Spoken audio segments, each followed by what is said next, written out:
Media మిత్రులందరికీ నమస్కారం అండి.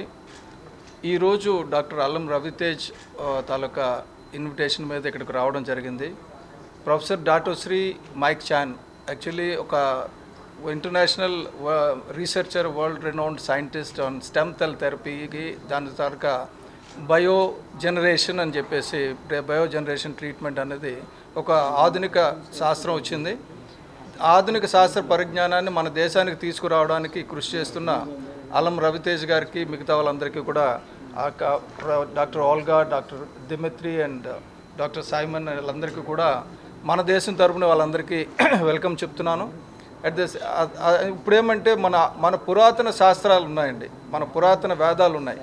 వేదాల్లో కూడా ఏకంగా ఒక తల పోతే ఇంకొక తల తీసుకొచ్చి పెట్టింది కూడా ఉంది. స్టెమ్ సెల్ థెరపీ కూడా ఒక అంగం పోతే ఆ అంగాన్ని మళ్ళీ పునఃసృష్టించవచ్చు. అంటే ఆఖరికి హార్ట్, ఇప్పుడు ప్రస్తుతానికి ఎక్కువగా వస్తున్న లివర్ డిసీజ్ కూడా ఆర్టిఫిషియల్ లివర్ తయారు చేసి ఏకంగా మనిషికి ఏర్పాటు చేస్తున్న రోజుల్లో అటువంటి శాస్త్ర విజ్ఞానాన్ని మన పురాతన శాస్త్రానికి సంబంధించి, ఎందుకంటే మన వేదాలు చాలా విషయాలు చెప్తున్నాయి, వాటిని కలిపి చూడాలని కూడా నేను వాళ్ళకి విజ్ఞప్తి చేయడం జరిగింది. వాళ్ళు కూడా చాలా దాని గురించి మంచిగా చెప్పడం జరిగింది. అయితే ఇది చాలా స్వాగతించదగ్గ పరిణామం అండి. ఎందుకంటే మన ఇండియన్ ఆర్మీకి సంబంధించిన అంటే వికలాలు అయిపోయిన వాళ్ళకి కానీ, అలాగే క్రీడాకారులకు కానీ, అలాగే పుట్టుకతోటే దివ్యాంగులుగా పుట్టిన వాళ్ళకి కానీ, వీళ్ళందరికీ కూడా ఉచితంగా వైద్యాన్ని అందించడానికి ముందుకు వచ్చిన సంస్థకి ముందు నేను మన దేశం తరఫున కృతజ్ఞత తెలుపుతున్నాను.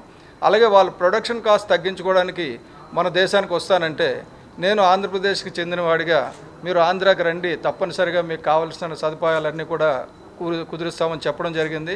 అలాగే ముఖ్యంగా జనసేన పార్టీది ఏంటంటే ఒక పర్యావరణాన్ని పరిరక్షించే అభివృద్ధి ప్రస్థానం. ఈ చాలా వరకు వచ్చిన డిజార్డర్స్ అన్నీ కూడా పర్యావరణం సరిగా లేకపోవడం వల్ల కూడా వస్తున్నాయి. కాబట్టి ఆ పర్యావరణాన్ని పరిరక్షించే అభివృద్ధి ప్రస్థానం, అలాగే మన సంస్కృతుల్ని, సాంప్రదాయాలని కాపాడుకుంటూ ముందుకెళ్ళాలంటే మన పురాతన శాస్త్రాలని కూడా తీసుకుని వెలికి తీసి చేయాలని, అలాగే వీళ్ళందరినీ కూడా కడపలో ఉన్న సిపి బ్రౌన్ లైబ్రరీని ఒకసారి సందర్శించి, ఎందుకంటే మన దేశ ప్రధాని గారు ఆయుష్కి తాళపత్ర గ్రంథం నుంచి ఒక పత్రం తీసుకొని మంచి ఆయుష్లో మంచి మందు కనిపెట్టారు ఇప్పుడు.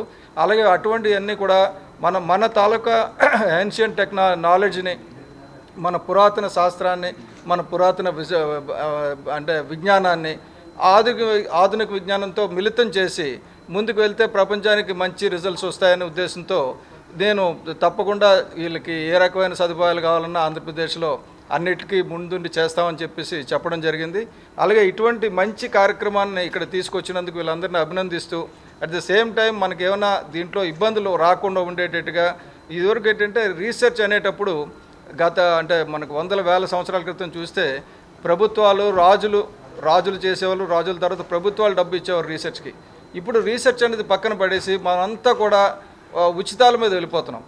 ఉచితాల మీద కాకుండా మనం కొద్దిగా రీసెర్చ్ మీద డబ్బు పెడితే ఆ రీసెర్చ్ వల్ల చాలా వరకు మన బాధలు తగ్గుతాయి, భవిష్యత్తు బాగుంటుందనే ఉద్దేశంతో వీళ్ళందరితో కలిసి ముందు డిస్కస్ చేయడం ప్రారంభించాం. తప్పనిసరిగా ఇది ఒక మంచి పరిణామం. ఎందుకంటే దేశ ప్రధాని దగ్గర నుంచి ఒక రాష్ట్ర ముఖ్యమంత్రి వరకు అందరం కలిసి ఒక కొత్త మెడికేషన్ని మనం స్వాగతిస్తున్నాం, కొత్త రకమైన మెడికల్ టెక్నాలజీని మనం స్వాగతిస్తున్నాం. అందరికీ కూడా మీడియా మిత్రులందరికీ కూడా ధన్యవాదాలు తెలుపుతున్నాం. Thank you.